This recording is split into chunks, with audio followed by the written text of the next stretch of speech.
अहम ब्रह्मास्मि वेदों में कहा है, अहम ब्रह्मास्मि। इसका क्या मायना है? मैं ही ब्रह्म हूँ। तो आप ही ब्रह्म हो तो आप जो है अपना भाग्य अपने आप लिख सकते हैं।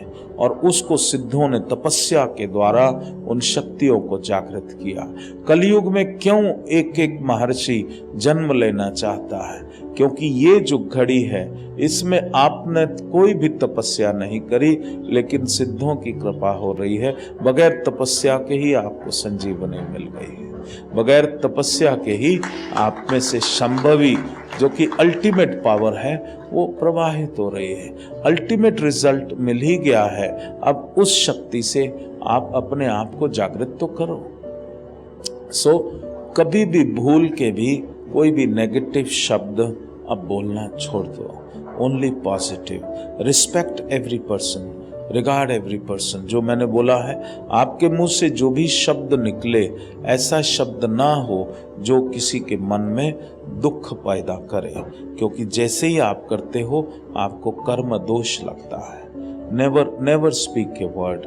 अगर कोई व्यक्ति आपके सामने है, उसकी जो कॉम्पिटेंस है, हर आदमी का एक कॉम्पिटेंस लेवल होता है। मैं डे टू डे एग्जाम्पल दे रहा हूं। आप सोचते हो कि आपका कॉम्पिटेंस लेवल बड़ा हाई है, तो दूसरा व्यक्ति अगर कुछ करता है तो उसको देखते ही आप ये कभी अगर ये बोलते हो ये बेकार है, व्हाट हैव यू डन, आपके शब्द ने उसके मन में दुख पैदा किया है और उससे कर्म लगता है।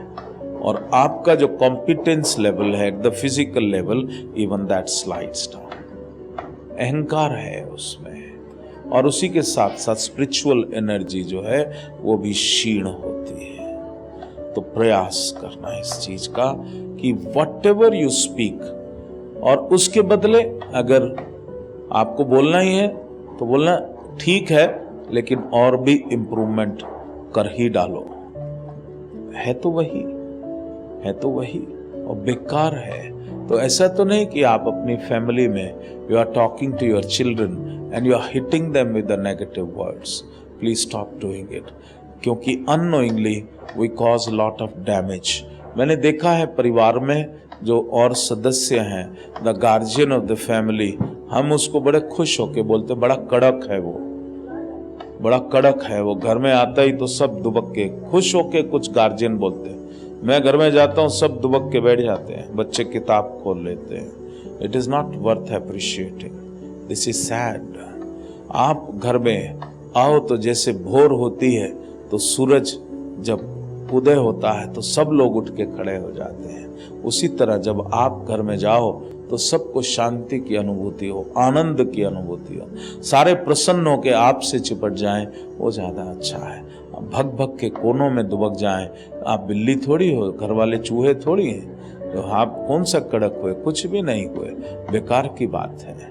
You everybody must feel satisfaction कि यह आ गया, हमको शांति देगा।